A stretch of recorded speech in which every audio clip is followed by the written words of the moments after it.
बेटा हम लोग इस लेक्चर को अपने एक अच्छे से क्वेश्चन के साथ शुरुआत करते हैं, ठीक है ना। ये जो क्वेश्चन है ये बेसिकली एक सिलेंडर है, क्या है, एक सिलेंडर है, ठीक है। और सिलेंडर के एक्सिस पे मिड पॉइंट पे है ना, यहाँ पे एक क्यू नॉट चार्ज रखा हुआ है। अगर मैं इस सिलेंडर का लेंथ 12 बोलूँ तो यहाँ से मिड इस इधर से आपका कितना होगा, एल डिस्टेंस होगा और ये एल डिस्टेंस होगा, क्लियर है। सो क्वेश्चन ये, find electric flux passing through curve surface. क्या है, आपको इलेक्ट्रिक फ्लक्स निकालना है कौन सा वाला, जो कर्व सरफेस से पास करेगा, जो लेटर्स है ना, लेटर एरिया से पास करेगा। ये वाला नहीं निकालना, इसको माइनस कर देना एक तरीके से, है ना, क्लियर है। तो देखो हम क्या करेंगे, अगर मैं बात करूँ मैं इसको दो तरीके से बताऊँगा, आपको दो तरीके से बताऊँगा, ठीक है ना। मैं पहला मेरा जो तरीका है वो सॉलिड एंगल से बताऊँगा। बेटा सॉलिड एंगल तो खैर दोनों में इन्वॉल्व होगा, बट सॉलिड एंगल से मैं अभी कैसे बता रहा हूँ, मान लेता हूँ कि कर्व सरफेस के द्वारा जो, इसे पी पॉइंट बोल देता हूँ मैं, पी पॉइंट में जो सॉलिड एंगल बन रहा है वो ओमेगा नॉट बन रहा है। कितना बन रहा है, ओमेगा नॉट बन रहा है, क्लियर है। तो अगर सॉलिड एंगल कर्व सरफेस का ओमेगा नॉट बन रहा है तो आपका फ्लक्स क्या आ जाएगा, फ्लक्स आ जाएगा के क्यू नॉट ओमेगा नॉट, यही आएगा। मैंने आपको बताया था relation between flux and solid angle. तो अगर मुझे फ्लक्स कर्व सरफेस का कारण पता गया, पूछा गया है, तो हमारा क्या, हम क्या करेंगे, हम कर्व सरफेस द्वारा इस पॉइंट पे सॉलिड एंगल कितना बन रहा है ये हमें निकाल लेंगे। तो मैंने बोल दिया अभी के लिए कि ओमेगा नॉट है, तो आपका सिंपली आंसर ये आ जाएगा। अब मेरा मेन मोटिव है कि ओमेगा नॉट हम कैसे निकालेंगे, ओमेगा नॉट कैसे निकालेंगे। तो देखो ओमेगा नॉट हम कैसे निकालेंगे, ओमेगा नॉट इक्वल टू बेटा जो होगा, अच्छा मैं बोल सकता हूँ कि अगर पूरा क्लोज है, क्या है, पूरा क्लोज है, तो अगर पूरा क्लोज होता है बेटा, अगर पूरे सरफेस का अगर मैं इस पॉइंट पे सॉलिड एंगल पूछूँ तो आप सीधे बोलोगे 4 पाई, क्योंकि सर पूरा क्लोज है। और क्लोज अगर कोई बॉडी होता है तो उसके इनसाइड किसी भी पॉइंट पे जो सॉलिड एंगल बनता है वो कितना बनता है बेटा, 4 पाई बनता है। तो बेटा 4 पाई बनता है, बट हमें कौन सा चाहिए, हमें कर्व वाला चाहिए, मतलब ये वाला नहीं चाहिए। तो इन दो डिस्क, ये डिस्क बन रही है ना बेटा, इन दो डिस्क के कारण यहाँ पे जितना सॉलिड एंगल बन रहा होगा उतना मैं इसमें से माइनस कर दूंगा, है ना। तो यहाँ पे कर देंगे -2 times due to solid angle due to disc, है ना, solid angle due to disc, ऐसे लिख दो आप इस तरीके से, क्लियर। एक डिस्क कारण मान लो यहाँ पे जितना आएगा उसमें 2 से मल्टीप्लाई कर देंगे, क्योंकि इसका भी और इसका भी, क्लियर है। 4 पाई में अगर मैं माइनस कर दूंगा बेटा ये, तो हमारा क्या निकल जाएगा, ओमेगा नॉट निकल जाएगा।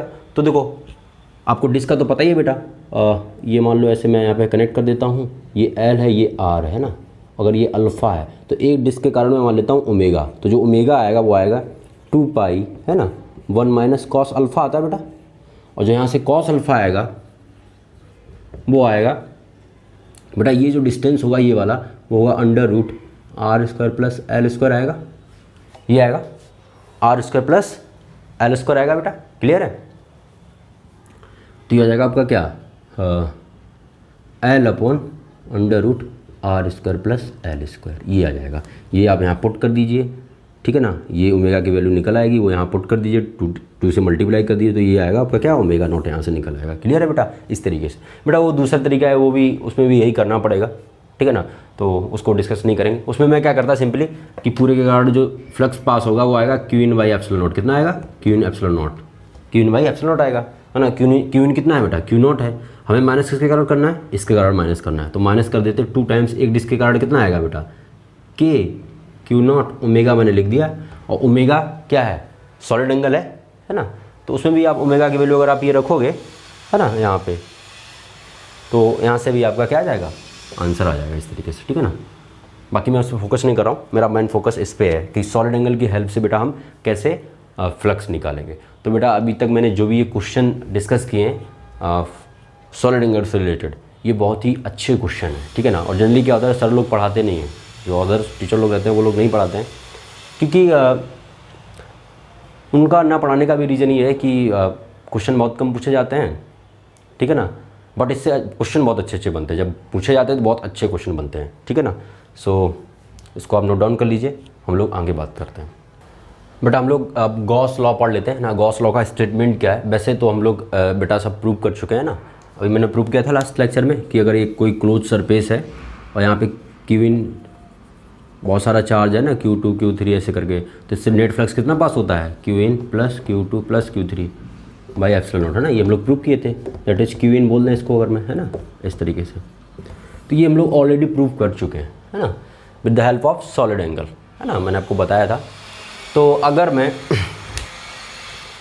इसका डेफिनेशन वो स्टेटमेंट पढ़ूँ, the total electrical flux five through any close surface is equal to 1/ε0 times the net charge include by the surface, है ना बेटा, देखो है ना, क्लियर है। तो इसको ऐसे बोल सकते हैं बेटा, हम लोग इंटीग्रेशन से कैसे निकालते हैं, क्लोज इंटीग्रेशन E.ds निकालते हैं ना, E.ds इक्वल टू Q/ε, अगर फाई Q/ε के इक्वल ही तो होगा ना अकॉर्डिंग टू गॉस लॉ, है ना बेटा, और इंटीग्रेशन से ही आता है, तो मैं इसको पूरा ऐसे कंप्लीट इस तरीके से लिख सकता हूँ ना बेटा। और ये Qin है अंदर, है ना, ये क्लोज सरफेस है, ये क्या है, क्लोज्ड सरफेस है बेटा। इसको गॉसियन सरफेस भी बोलते हैं, क्या बोलते हैं, गॉसियन सरफेस भी बोलते हैं, याद रखिएगा, इसको क्या बोलते हैं, गॉसियन सरफेस, गॉट इट। तो ये सिंपल सा स्टेटमेंट है। गॉस ने बोला था कि अगर कोई बॉडी इंक्लूज्ड बॉडी है, अगर उसके अंदर चार्ज Qin है या Qnet चार्ज है अंदर, तो उससे उस सारे चार्जों के द्वारा या नेट चार्ज के द्वारा जो फ्लक्स पास करेगा उस सरफेस से, वो आएगा Qnet या Qin/ε0 या 1/ε0 टाइम्स नेट चार्ज, एक ही बात है, क्लियर है। तो ये सिंपल सा उनका एक स्टेटमेंट था। वैसे भी हम लोग प्रूव कर चुके हैं, तो ज़्यादा समझने की जरूरत है नहीं, आप नोट कर लीजिए क्योंकि बोर्ड में आता है, ठीक है ना। तो इसको नोट डाउन करिए, हम लोग आगे बात करते हैं। बट अब हम लोग ये क्वेश्चन देखते हैं, prove that no charge is found in a region where electric field is uniform, ठीक है ना। तो बहुत सारे बच्चे इसको पढ़ेंगे, पढ़कर उनके दिमाग में जो फर्स्ट ख्याल आ सकता है वो ये आ सकता है कि सर अगर मान लो फील्ड है, अगर कहीं फील्ड है तो चार्ज क्यों नहीं होगा, चार्ज से ही फील्ड आता है, नहीं समझे कि सर कहीं पे अगर फील्ड है तो वहाँ पे चार्ज भी होना चाहिए, ऐसा बच्चों को लगता है या फील हो सकता है। बहुत सारे बच्चे हैं जिनको पता भी होगा कि हो भी सकता है चार्ज और नहीं भी हो सकता है, क्लियर है। जैसे मान लो मैं आपको एक सिचुएशन देता हूँ, पहले तो मैं वो डाउट दूर कर रहा हूँ कि जरूरी नहीं कि वहाँ पे चार्ज हो अगर फील्ड है, ठीक है ना, वो मैं डाउट पहले दूर कर रहा हूँ आपका।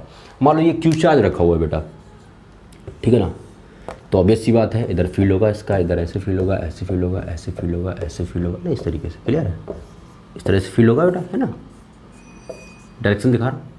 अगर मैं यहाँ पे एक छोटा सा रीजन कंसीडर करूँ तो क्या इसके अंदर कोई चार्ज होगा, क्या कोई इस रीजन के अंदर कोई चार्ज होगा क्या, बट फील्ड तो है ना, फील्ड है ना बेटा, बट चार्ज नहीं, क्लियर है। तो चार्ज जो है वो दूर से फील्ड लगा रहा है वहाँ पे, जरूरी नहीं कि वहाँ पे चार्ज प्रेजेंट हो, क्लियर है बेटा। सबसे पहली बात तो ये, तो सबसे पहले तो आपका डाउट ये क्लियर होना चाहिए कि जरूरी नहीं कि जहाँ पे फील्ड हो वहाँ पे चार्ज हो, ठीक है ना। तो हमें ये प्रूव करना है कि जहाँ पे यूनिफॉर्म फील्ड है, क्या है, यूनिफॉर्म फील्ड है, तो वहाँ कोई अगर रीजन में लूँ तो उस रीजन में मुझे प्रूव करना है कि उस रीजन में चार्ज क्या होगा, जीरो होगा, ठीक है ना, क्लियर है, इस केस में यूनिफॉर्म में, ठीक है बेटा, क्लियर है। तो इसको जल्दी से हम साफ कर लेते हैं, फिर हम लोग मेन क्वेश्चन पे आते हैं, ठीक है बेटा। हम लोग ये प्रॉब्लम देख लेते हैं ना। बेटा सबसे पहले मैं बताता हूँ, इसमें क्या है कि ये जो क्वेश्चन है ये जनरली बोर्ड में पूछा जाता है ना, और इससे हम लोग कॉन्सेप्ट भी सीखेंगे। तो हम क्या करते हैं, यूनिफॉर्म रीजन ड्रॉ कर लेते हैं बेटा, है ना। उस रीजन यूनिफॉर्म रीजन में इलेक्ट्रिक फील्ड मान लो ई इस तरीके से होगा ना, इक्वी स्पेस होगा एंड यूनि डायरेक्शन होगा, मैंने आपको बताया ही था पहले ही से, है ना, ये चीज़ बता चुका हूँ, इक्वी स्पेस एंड, क्लियर है। और एक मैं रीजन सेलेक्ट कर लेता हूँ, वहाँ पर मैं प्रूव कर दूंगा, क्लोज रीजन बेटा सेलेक्ट करेंगे, ठीक है ना। क्लोज रीजन बोले तो क्यूब मान लेता हूँ, ठीक है, ताकि गॉस लॉ मैं लगा सकूँ, ठीक है, ठीक है, इस तरीके से, क्लियर है बेटा। ये भी ए है मान लो, ये भी साइड लेंथ ए और ये भी ए है, क्लियर है। हमें प्रूव करना है, ये दिखा देना है कि इस क्यूब के अंदर जो क्यूइन आएगा या इसके अंदर जो चार्ज आएगा, नेट चार्ज आएगा, वो जीरो होगा, ठीक है ना। और इस रीजन में क्या है, यूनिफॉर्म फील्ड है, क्लियर है। तो आपको कुछ नहीं करना है, आपको ये वाला कंसेप्ट यूज करना है, गॉस लॉ ही यूज करना है। कैसे, क्लोज इंटीग्रेशन E.ds, है ना, इक्वल टू Qin/ε0, ये यूज कर लो आप, ठीक है ना, क्लियर है। अगर मैं बेटा ये प्रूव कर दूं कि क्लोज इंटीग्रेशन ऑफ E.ds अगर जीरो है, अगर मैं ये प्रूव कर दूं कि close integration of E.ds zero है, तो इसका मतलब ये जीरो आ जाएगा और ये Qin क्या आ जाएगा, ε0, यहाँ से Qin क्या आ जाएगा, जीरो आ जाएगा, क्लियर है बेटा, इस तरीके से। तो बेसिकली हमें ये प्रूव करना है कि जो क्लोज इंटीग्रेशन E.ds होगा, जो कि फ्लक्स के बराबर होगा, इसके बराबर होगा, फ्लक्स के बराबर होगा, है ना। तो इससे जो नेट फ्लक्स पास करेगा वो जीरो होगा, है ना, ये हमें प्रूव करना है, क्योंकि यही जब जीरो होगा बेटा तभी ये जीरो प्रूव कर सकते हैं हम, नहीं समझे, क्लियर है, ठीक है ना। तो देखो हम क्या करेंगे बेटा, अगर मैं इसी रूम की बात करूँ, ठीक है ना, एक फेस इधर होगा, एक फेस इधर होगा, एक फेस इधर होगा एंड एक फेस ये जो मेरे पीछे है, और एक ऊपर होगा एक नीचे होगा, ठीक है ना, क्लियर है। और इस रीजन में इलेक्ट्रिक फील्ड ऐसे है, इससे रिलेट करिएगा इस डायरेक्शन में, किस डायरेक्शन में, इस डायरेक्शन में, क्लियर है। तो अगर ये क्लोज सरफेस है तो इस वाली सरफेस से इलेक्ट्रिक फील्ड घुस रहा होगा एंड इस सरफेस से निकल रहा होगा, क्लियर है।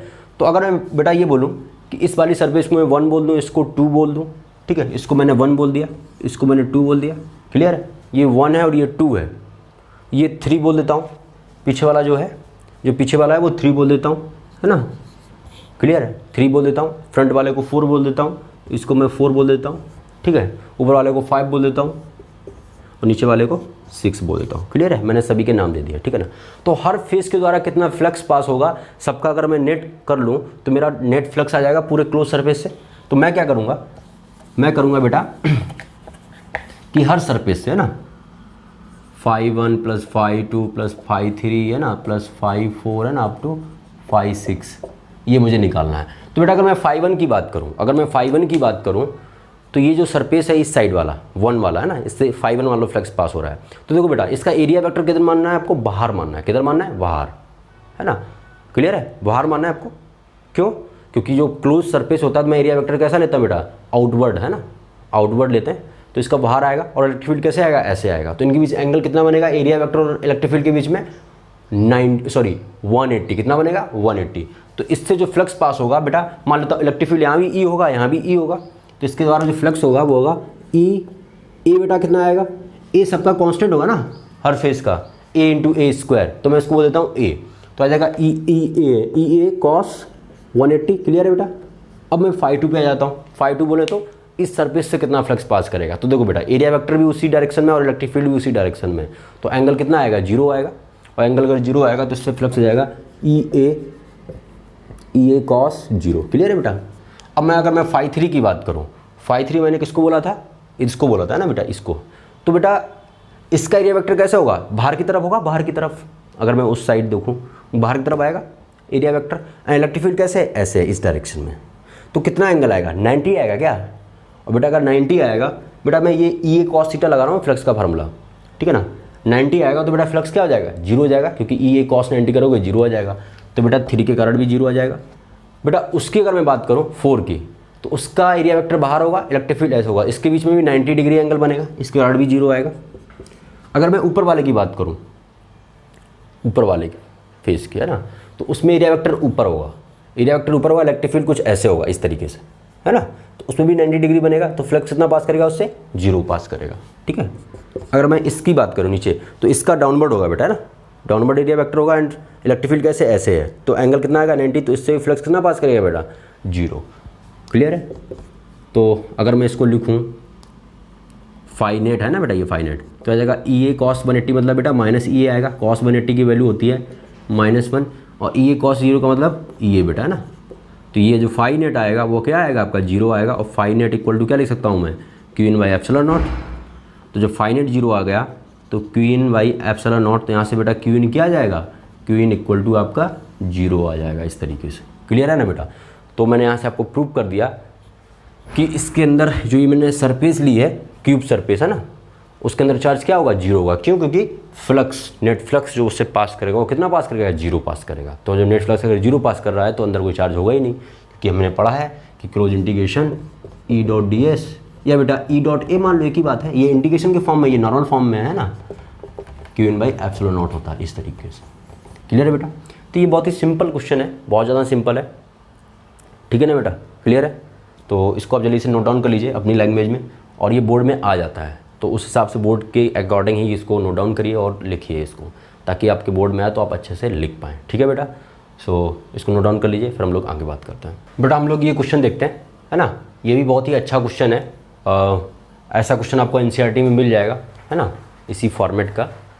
तो ये भी बोर्ड के लिए इंपॉर्टेंट है, बोर्ड के लिए भी इंपॉर्टेंट है, कंपटीशन के लिए भी इंपॉर्टेंट है ना, अच्छा क्वेश्चन है ये, ठीक है बेटा। क्वेश्चन क्या है कि एक क्यूब है, क्या है, एक क्यूब है जिसका साइड लेंथ मान लो इधर ए है, ये भी ए है और ये भी है, ठीक है ना, और ये ऑरिजिन है, ये जेड एक्सेस है, ये एक्स एक्सेस है और ये बाई एक्सेस है ना, एक्स क्रॉस बाई करोगे तो जेड इधर आएगा, क्लियर है।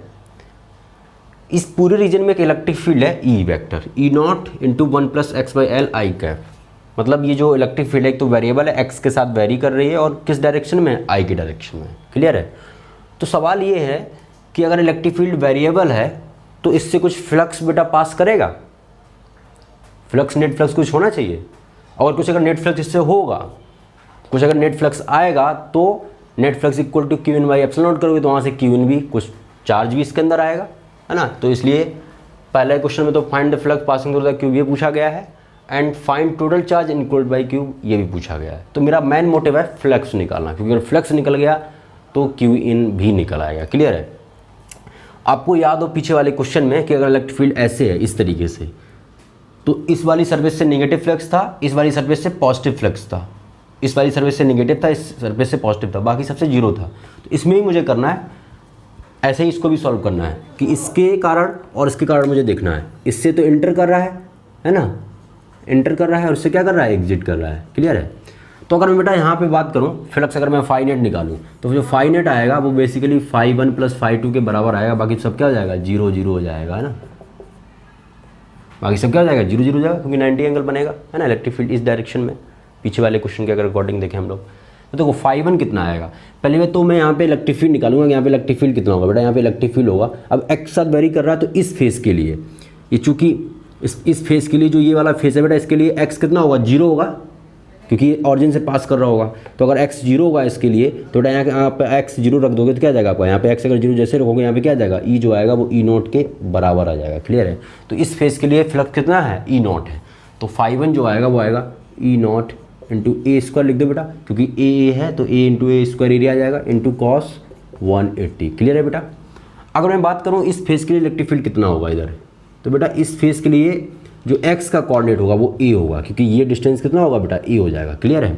तो अगर जैसे हम यहाँ पे a रखेंगे बेटा, a मत लीजिए आप, एक मिनट, a मत लीजिए आप, l लीजिए, ठीक है ना। l क्या लेना है, l लेना है, ठीक है बेटा। l अगर ले लेंगे तो ये हमारे यहाँ से क्या हो जाएगा, ये l स्क्वायर हो जाएगा एरिया, ठीक है। क्लियर है। तो बेटा यहाँ का कोऑर्डिनेट कितना होगा, x l होगा। अगर l होगा, अगर मैं इसमें l पुट कर दूंगा बेटा, पूरे फेस के लिए कॉन्स्टेंट रहेगा। क्यों, क्योंकि जो फेस है वो उस हर फेस के हर पॉइंट पे एक्स कोऑर्डिनेट क्या होगा, सेम होगा ना बेटा। तो एक्स कोऑर्डिनेट के साथ चेंज कर रहा है, जब एक्स कोऑर्डिनेट अगर फेस पे चेंज नहीं कर रहा है तो वहाँ पे क्या होगा, फील्ड यूनिफॉर्म रहेगा उस फेस के लिए। तो यहाँ पे बेटा जैसे ही आप एल रखोगे इस पॉइंट पे एल, तो एल बाई एल कितना आएगा, 1 1 प्लस 1 कितना हो जाएगा, 2। तो यहाँ पे कितना आएगा, यहाँ पे इलेक्ट्रिक फील्ड आएगा 2 ई नॉट, क्या आएगा, 2 ई नॉट। क्लियर है। तो बेटा अगर मैं वहाँ का फ्लक्स देखूँ तो आ जाएगा plus 2 E not electric field into area कितना, एल स्क्वायर इंटू कॉस 0 हो जाएगा बेटा। क्यों, क्योंकि एरिया वेक्टर भी उधर ही होगा और इलेक्ट्रिक फील्ड भी उधर ही होगा। क्लियर है। तो यहाँ से जो फाई नेट आएगा बेटा, फाई नेट आ जाएगा आपका माइनस ई नॉट एल स्क्वायर बेटा, कॉस 180 की वैल्यू कितनी होती है, -1 होती है, प्लस 2 ई नॉट एल स्क्वायर। तो यहाँ से आ जाएगा ई नॉट एल स्क्वायर। ये आपका फाई नेट आया है। क्लियर है। तो ये हमारे फर्स्ट पार्ट का आंसर आ गया। किसका आंसर आ गया बेटा, ये हमारे फर्स्ट पार्ट का आंसर आ गया। अगर मैं सेकेंड पार्ट की बात करूँ तो क्यू इन निकालने के लिए क्या होगा बेटा, फाई नेट इक्वल टू क्या आ जाएगा आपका, Q in by epsilon not आएगा। तो यहाँ से जो क्यू इन आएगा वो आएगा epsilon naught into phi net, है ना। तो epsilon naught into phi net बेटा कितना दिया, फाई नेट दिया है ई नॉट एल स्क्वायर, इस तरीके से। तो यही हमारा क्या हो जाएगा, आंसर हो जाएगा। क्लियर है बेटा। तो ये थोड़ा सा अच्छा क्वेश्चन है, वेरिएबल मैंने फील्ड दे दिया है। क्लियर है। तो वेरिएबल फील्ड के केस में बेटा क्या होगा, चार्ज कुछ इंक्लूड करेगा अंदर, है ना, कुछ लाई करेगा। क्लियर है। तो ये क्वेश्चन बेटा नोट डाउन कर लीजिए और आप इसको समझिए जरूर, क्योंकि इस टाइप का क्वेश्चन बोर्ड में आ सकता है ना, कंपटीशन में भी आ सकता है। अच्छा क्वेश्चन है, सो उसको नोट डाउन करो। हम लोग अभी आगे बात करते हैं। बेटा क्वेश्चन है, find the electric flux passing through the surface of hollow hemisphere. बेटा इससे बताना है, ठीक है ना। इस वाली सरफेस, ये जो सरफेस आएगा ना पूरा, है ना, ये पूरा ऐसे होगा सरफेस, है ना बेटा, इस तरीके से। उस सरफेस से फ्लक्स कितना पास करेगा इस electric field, uniform electric field की वजह से। क्लियर है। तो देखो बेटा, मैं बेसिक सा क्वेश्चन जैसे अब इसमें अगर आप इंडिकेट करोगे तो बड़ा हालत ख़राब हो जाएगा, है ना।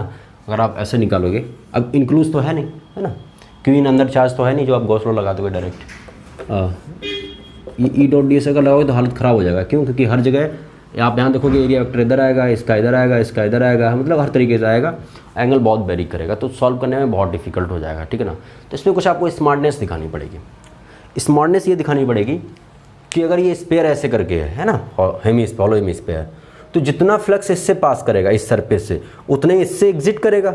नहीं समझे, जितना इससे पास करेगा उतने ही किससे एग्जिट करेगा, इस प्लेन सरफेस से एग्जिट करेगा, जो ये आएगा बेटा ना पाई आर स्क्वायर वाला एरिया। क्लियर है। जितना इससे इंटर करेगा उतने इससे एग्जिट करेगा, क्योंकि यूनिफॉर्म फील्ड में क्या होता है, जितने फील्ड लाइन घुसेंगी उतनी निकल जाएंगी। क्लियर है। क्योंकि अंदर कोई चार्ज नहीं होता है, अभी बताया था, है ना, कि क्यू नेट क्या होता है आपका, 0 होता है एक तरीके से। तो देखो बेटा ये इस तरीके से क्या होगा कि हम क्या करेंगे, हम इसका निकालने के लिए हम इससे निकाल लेंगे, किससे निकाल लेंगे, इससे। या बोल सकते हैं कि इसका जो नेट एरिया प्रोजेक्टेड एरिया आएगा वो पाई आर स्क्वायर के बराबर आएगा, ये बोल सकते हैं। तो यहाँ पे बेटा इलेक्ट्रिक फील्ड कैसे होगा, ऐसे ऐसे होगा ना, इस तरीके से, है ना, इस तरीके से। तो इससे जो फ्लक्स आएगा सिंपली वो कितना आ जाएगा, E into pi R square.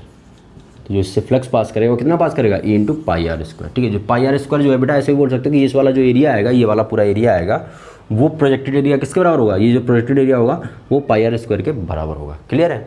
तो ये आप याद रखेंगे, क्योंकि इस टाइप का क्वेश्चन पूछ देते तो बच्चे थोड़ा कंफ्यूज हो जाते हैं कि कैसे सॉल्व करें इसको। तो बेसिकली इसका बहुत सिंपल तरीका है, बहुत ज़्यादा सिंपल तरीका है, इसलिए मैंने आपको ये क्वेश्चन करके बता दिया। ठीक है ना बेटा, तो इसको आप जल्दी से नोट डाउन करिए, हम लोग नेक्स्ट क्वेश्चन की बात करते हैं। बेटा मैं आपको कुछ सिचुएशंस दे रहा हूँ, कुछ क्वेश्चन दे रहा हूँ, ठीक है ना, उसमें पूछूंगा कि फ्लक्स कितना पास करेगा। जैसे मान लो पहला जो है वो कुछ ऐसे है ना, ये कुछ इस तरीके से, ठीक है। मान लो ये हॉलो हेमिस्फीयर है, क्या है, हॉलो हेमिस्फीयर है। यहाँ पे चार्ज Q0 मैंने रख दिया, क्या रख दिया, Q रख दिया मान लो, ठीक है ना। और एक दूसरा है कि ये क्लोज मैंने कर दिया, क्या कर दिया, क्लोज कर दिया है, क्लोज सरफेस है, और यहाँ पर मैंने Q चार्ज रख दिया है, ठीक है ना। पहला ये है, दूसरा ये है, एंड तीसरा क्या है आपका, तीसरा ये है। बेटा ये क्लोज सरफेस है पूरा, है ना, पूरा क्लोज सरफेस है। Q चार्ज मैंने यहाँ रख दिया, ठीक है ना। तो इस Q चार्ज के द्वारा इससे कितना फ्लक्स पास करेगा ये आपको निकालना, इस Q चार्ज के द्वारा इससे फ्लक्स कितना पास करेगा ये निकालना है, एंड U इस Q चार्ज के कारण इससे कितना फ्लक्स पास करेगा ये निकालना है आपको, ठीक है ना, सिंपल। तो अगर मैं यहाँ पे देखूँ बेटा तो फील्ड लाइन्स कुछ ऐसे ऐसे जा रही होंगी, ऐसे ऐसे करके, है ना, इस तरीके से, नहीं समझे, इस तरीके से। तो ये फ्लक्स निकालना है हमको, है ना। तो यहाँ पर अगर मैं गॉस लॉ लगाऊँ तो गॉस लॉ नहीं लगेगा, क्योंकि गॉस लॉ बेटा जो लगता है वो क्लोज सरफेस के लिए लगता है। गॉस लॉ किसके लिए लगता है, जो गॉस लॉ होता है बेटा वो क्लोज सरफेस के लिए लगता है। तो यहाँ पे क्लोज नहीं है, ठीक है ना। अच्छा ये सेंटर पे रखा हुआ है एक तरीके से। अगर मैं एक मान लूँ कि यहाँ पे ऐसे करके ये इधर मैं कंप्लीट कर दूँ, क्या कर दूँ मैं, अगर मैं इसको कंप्लीट कर दूँ तो ये क्लोज्ड सरफेस हो जाएगा। अब मैं गॉस लॉ लगा सकता हूँ। तो अब मुझे पता है बेटा कि इस पूरे टोटल से, इस पूरे से कितना पास करेगा फ्लक्स, वो पास करेगा Q बाई एप्सिलॉन नॉट। कितना पास करेगा, Q by epsilon not. Clear है। बट हमें तो इसके कारण चाहिए बेटा, ये सेंटर में रखा हुआ है। अगर मैं बोलेंगे कि Q बाई एप्सिलॉन नॉट इससे टोटल पास कर रहा है, तो आधा इससे पास कर रहा होगा, आधा इससे पास कर होगा, क्यों, क्योंकि सिमेट्रिकल रखा हुआ है। कैसा रखा हुआ है, सिमेट्रिकल। तो बेटा हम बोल सकते हैं कि इससे कितना पास करेगा, टोटल का हाफ करेगा। तो इससे जो मेरा आंसर आएगा, नेट वाला आंसर उस सरफेस से, वो आएगा हमारा कितना, Q by epsilon not divide by 2। ये आंसर आ जाएगा इसका। क्लियर है। अगर मैं इसकी बात करूं तो इसमें आप देख रहे होंगे कि यहाँ पे क्लोज सरफेस है। क्या है, क्लोज सरफेस है, और क्लोज सरफेस के अंदर Q चार्ज रखा हुआ है। तो यहाँ पे तो कुछ नहीं सोचना है, सीधा डायरेक्ट गॉस लॉ लगा देना है कि जो फाई नेट आएगा इस केस में वो आएगा Q बाई एप्सिलॉन नॉट। क्या आएगा, phi by Q by epsilon not. बेटा है ना, बेटा यहाँ पे मैंने स्मॉल Q यूज कर लिया, यहाँ पे कैपिटल Q यूज कर लीजिएगा आप, है ना। क्लियर है। अगर मैं यहाँ की बात करूँ तो यहाँ पे बेटा Q इन क्या आ जाएगा, Q इन यहाँ पे 0 आएगा ना एक तरीके से, अंदर कोई चार्ज है ही नहीं इस क्लोज सरफेस के अंदर, है ना। तो यहाँ पे फ्लक्स कितना आएगा, फ्लक्स आएगा बेटा phi net 0 by epsilon naught, that is 0, इस तरीके से। क्लियर है। तो ये बहुत ही सिंपल क्वेश्चन थे, ठीक है ना। अब हम लोग कुछ और अच्छे अच्छे क्वेश्चन करते हैं, जल्दी से आप इनको लिख लीजिए, ठीक है। बहुत ही सिंपल है, बिल्कुल डिफिकल्ट नहीं है बेटा। अब हम लोग पढ़ेंगे एप्लीकेशन ऑफ गॉस लॉ, है ना। ये टोटली बोर्ड टॉपिक है ना। कुछ कुछ आपका कंपटीशन के पॉइंट ऑफ व्यू से भी आएगा, ठीक है ना। लगभग बोर्ड ज़्यादा आपका रहेगा, ठीक है ना।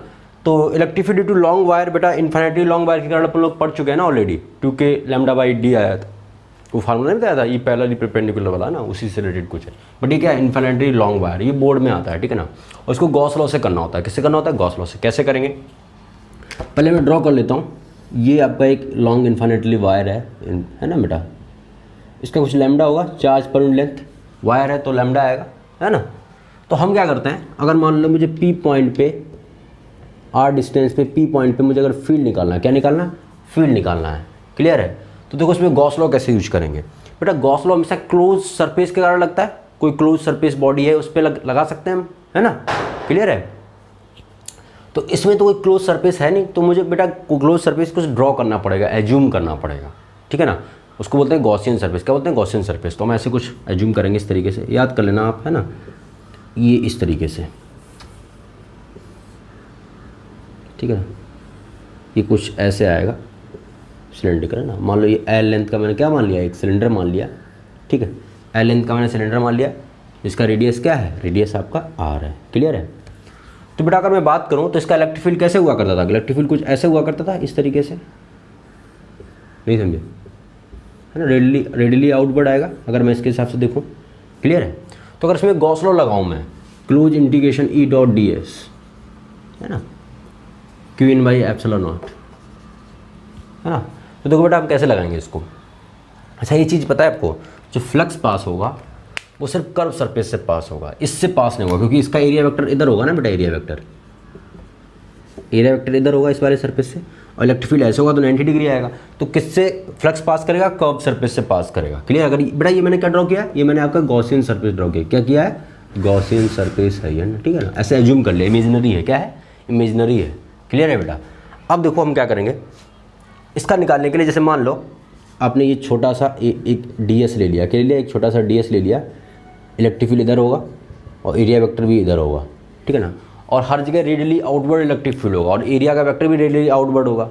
तो इसका मतलब है हमेशा एरिया वेक्टर इलेक्ट्रिक फील्ड के साथ कितना बनाएगा, एंगल 0 बनाएगा। तो आप इसे लिख दोगे ई डी एस कॉस 0, ठीक है बेटा। और हर पॉइंट के लिए जो सरफेस पे, जो ये सरफेस आएगा सिलेंडर का, है ना, कर्व सरफेस, उसके हर पॉइंट के लिए इस वायर से डिस्टेंस क्या होगा, आर होगा। तो इलेक्ट्रिक फील्ड का जो मैग्नीट्यूड होगा वो क्या रहेगा, कांस्टेंट रहेगा। इस तरीके से आ जाएगा E D S equal to Q in by epsilon not, clear है बेटा। अब क्लोज इंटीग्रेशन डी एस क्या है बेटा, वो टोटल एरिया जिससे फ्लक्स पास कर रहा है। तो वो टोटल एरिया बेटा कितना आएगा, ये जो कर्व सरफेस आएगा, टोटल कर्व एरिया कितना आएगा बेटा, 2 पाई आर एल आएगा ना, 2 पाई आर एल होता है ना कर्व एरिया, तो ये जाएगा E into 2 pi R L, clear, Q in by epsilon not. बेटा क्यू इन कैसे निकालेंगे, अगर आप देखोगे तो इस गॉसियन सरफेस के अंदर कितना वायर लाई कर रहा है, एल लेंथ का वायर लाई कर रहा है जिसमें चार्ज है, क्लियर है, ठीक है बेटा। अब हम क्या करेंगे, क्यू इन निकालने के लिए हम क्या करेंगे, सिंपली ऐसे लिख देंगे Q in equal to lambda L, है ना। चार्ज पर लेंथ लैम्डा दिया है तो एल लेंथ में कितना होगा, लैम्डा इंटू एल। तो यहाँ से बेटा आप लैम्डा एल पुट करोगे, lambda L by epsilon naught, है ना। तो यहाँ से आपका एल से एल कैंसिल हो जाएगा, ठीक है। तो यहाँ से आपका फार्मूला आएगा ई इक्वल टू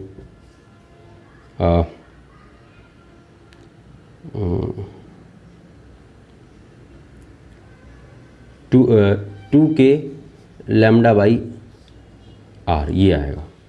आप सॉल्व करके देखेंगे तो यही आएगा बेटा, है ना। ये 2 नीचे जाएगा, अगर मैं इसको और सिंपल फॉर्म में लिखूँ तो ऐसे लिख सकता हूँ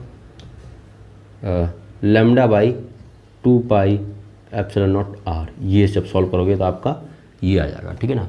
तो गॉस लॉ बेटा कैसे लगाते हैं, इलेक्ट्रिक फील्ड कैलकुलेट करने के लिए बेटा, इससे इलेक्ट्रिक फील्ड कैलकुलेट करते हैं गॉस लॉ से। कैसे, क्योंकि इधर ई डॉट डी एस दिया है, इधर Q in by epsilon not, ठीक है। अगर चार्ज अंदर पता होगा तो ये वाला इस साइड वाला निकल जाएगा, इधर ई निकल जाएगा ना। तो ई में कुछ इक्वेशन आ जाएगा, उससे मेरा क्या निकल जाएगा, इलेक्ट्रिक फील्ड निकल जाएगा, क्लियर है। सो हम एक इमेजिनरी गॉसियन सरफेस मानते हैं, उससे हम फ्लक्स पास करवाते हैं, और ये इक्वेशन लगा के मैं ऐसे यहाँ पे इलेक्ट्रिक फील्ड निकाल देता हूँ बेटा, क्लियर है। तो हम लोग ऐसे गॉस लॉ यूज करेंगे, और लॉन्ग इन्फानाइट वायर के कारण जो फील्ड आएगा आर डिस्टेंस पे, वो इस तरीके से हम इसको प्रूव करते हैं, क्लियर है बेटा। जल्दी से इसको नोट डाउन कर लो, फिर हम लोग आगे कुछ न्यू टाइप ऑफ मतलब एलिमेंट की बात करते हैं जिसके कारण मुझे इलेक्ट्रिक फील्ड निकालना होगा with the help of Gauss law, clear है बेटा। अब बेटा हम लोग बात कर लेते हैं electric field due to long infinite non conducting sheet, जो कि हम लोग पढ़े थे सिग्मा बाई 2 एप्सिलॉन नॉट। इसको मुझे प्रूव करना है, ठीक है ना। तो होगा क्या बेटा, मैं एक लॉन्ग इन्फानाइट शीट मान लेता हूँ इस तरीके से, है ना, इस तरीके से मैं मान लेता हूँ, ठीक है। इसको ऐसे नहीं, ऐसे मान लेता हूँ इस तरीके से,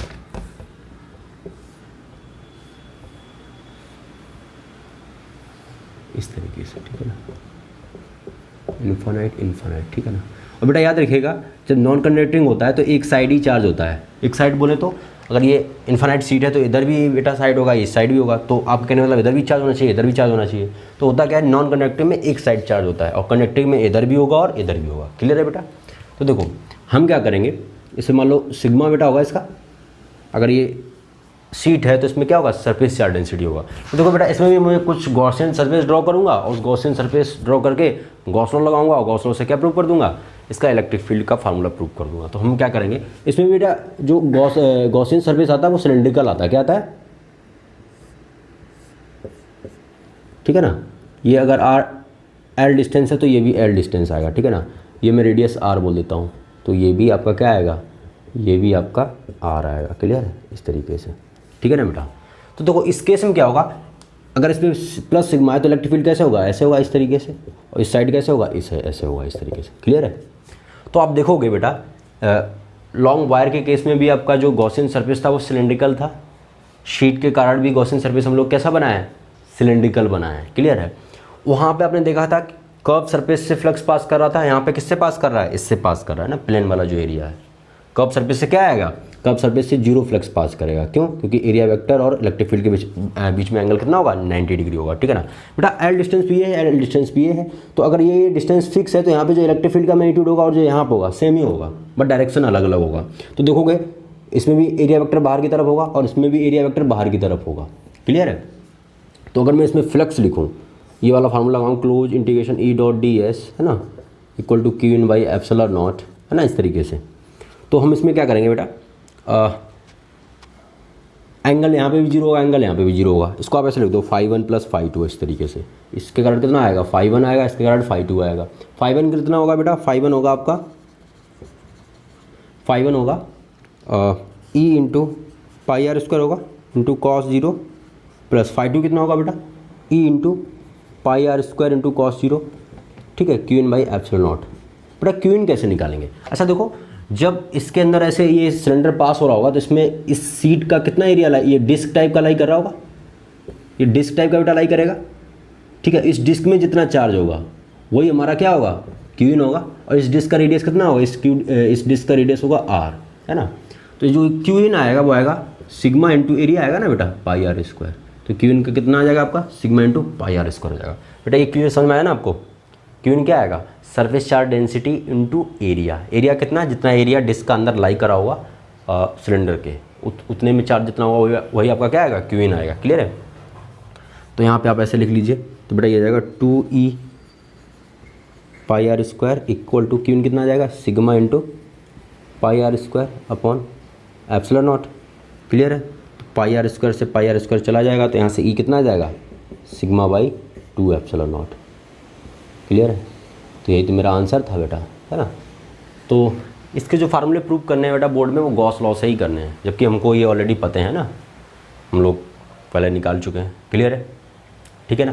तो मैंने इस लेक्चर में बेटा हम लोग इतना ही रखते हैं, ठीक है ना। और कुछ जो एप्लीकेशन बच्चे हम लोग नेक्स्ट लेक्चर में डिस्कस करेंगे। सो इसको आप नोट डाउन कर लीजिए, फिर हम लोग नेक्स्ट लेक्चर में मिलते हैं। सो अभी के लिए थैंक यू।